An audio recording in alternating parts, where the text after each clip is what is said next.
The next thing that we're going to do is we're going to go ahead and straighten out this piece of stock so that we can make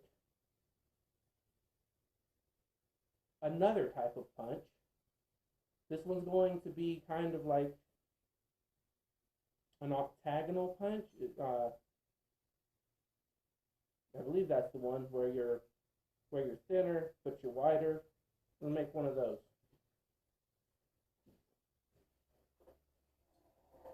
That punch has a lot of uses too. Sometimes it's better to punch with one of those than it is to punch with one of these punches. However, the slitter does practically the same thing. The problem with the slitter is that you have to be very precise and straight with your old hole so that it just slices right into your new hole. Your new hole slices directly into your old hole without issue. That's really the trick, is getting it to do it without issue.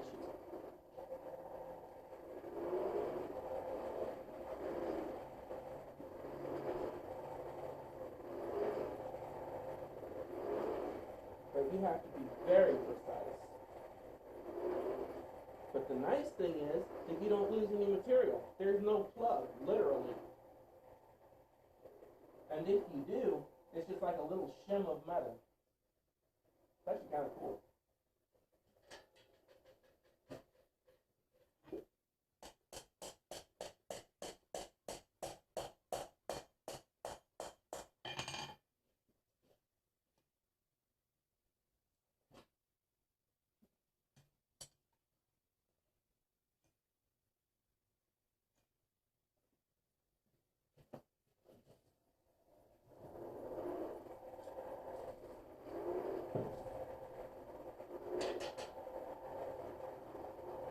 I hope you can hear me a little bit better. I got this GoPro in the back.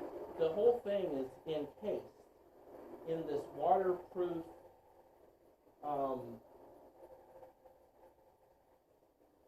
airtight case, which doesn't let sound in very much. And so what I did is I went and I opened the back of it just a little bit. If it was submerged in water, the GoPro would be exposed to water. But since there's no water in this shop other than in the quench tank, and the GoPro is definitely not being submerged, I think we'll be fine.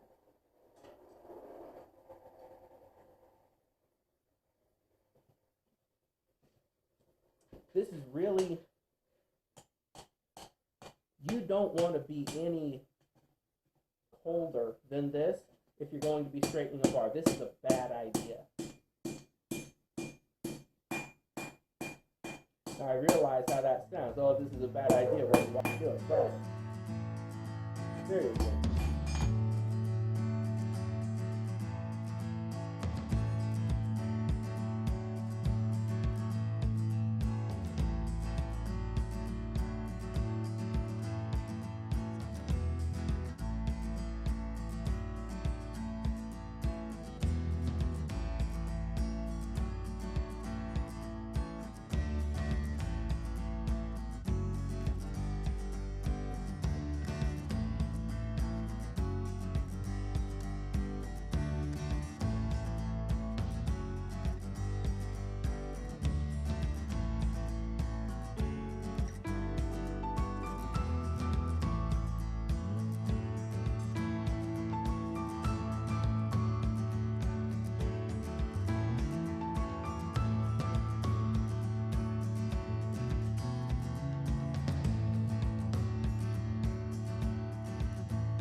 get that out there.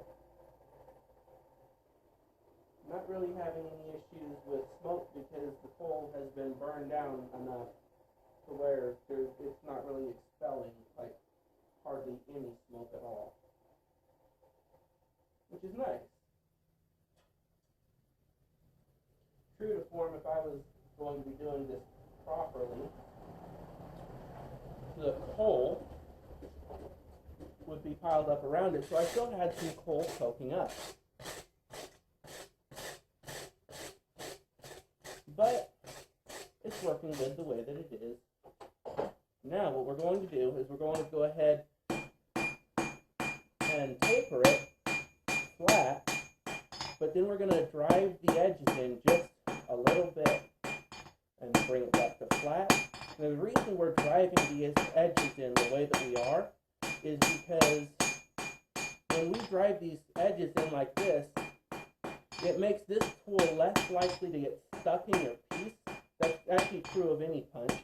When you go the more aggressive the taper of the punch, the less you have to worry about it getting stuck in your workpiece, which is wonderful. And then of course you got like lube and whatnot, and all that makes a difference, but this does too.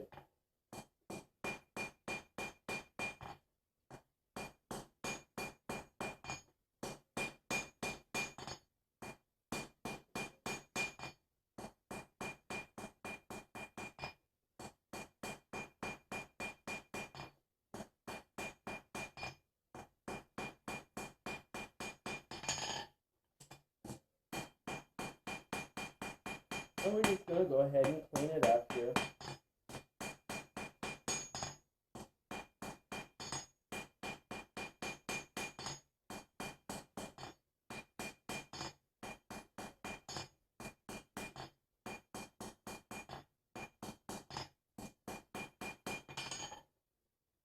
Now, what I'm going to do, this is kind of what we've got going on here.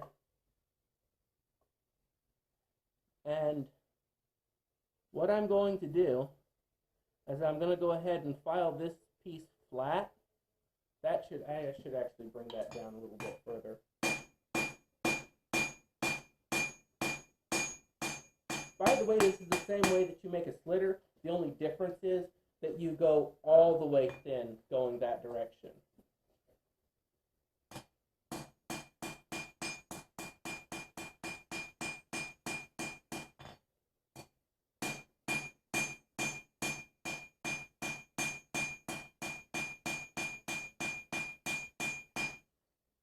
And I'm taking advantage of it just a little bit because I know that this is rebar, and unless you harden it, it's generally not hard. It's like mild steel. It's like, it's not hard until you dip it in water. So I'm not too horribly worried in this case.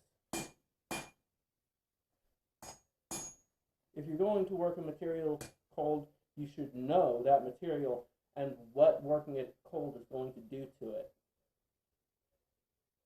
both internally and out externally. You should also know the use that you're going to put it through. Knowing what kind of use it's going to be used for and making it strong enough to withstand that use is literally the job of the tool maker or the blacksmith that is making the tools, or the knife, or whatever.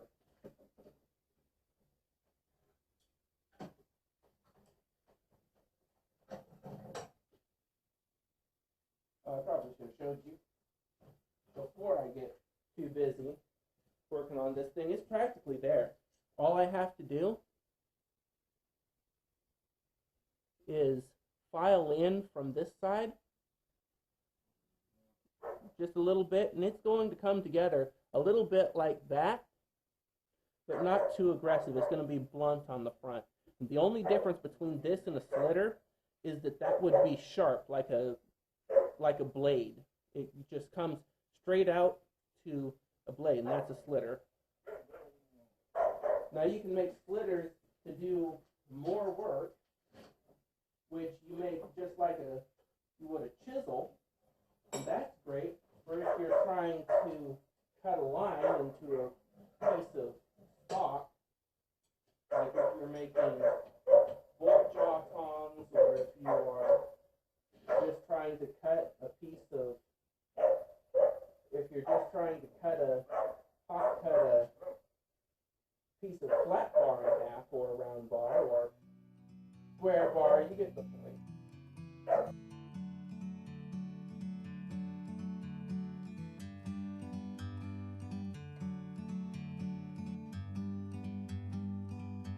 Like a bird on a tree, I'm just sitting here. I got time, it's clear to see. From up here, the world seems small. We can sit together. It's so beautiful, you and me. We meant to be in the great outdoors, forever free.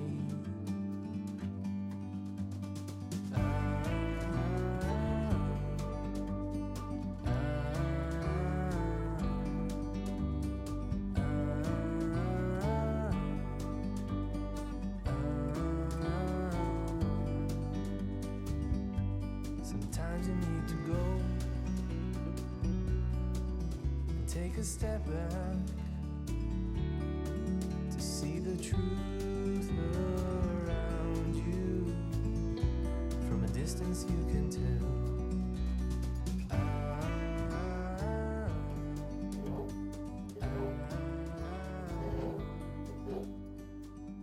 I like this kind of punch because you have to be straight with your old line, but if you got that down, it really just kind of slips into place. It's actually pretty nice. But anyways, and that's not completely straight, but it's straight enough for punching holes and whatnot, as long as you make sure that your hand is held straight. That's the thing. But here is where we are now, and all of this could have been done better. All of this could be done better. This is done quick, which is not better. You can do all of this better. But this is just quick. It's supposed to be simple, fast, efficient. Now we're going to go ahead and make the back of it before we heat treat it, and then we'll move on to a chisel.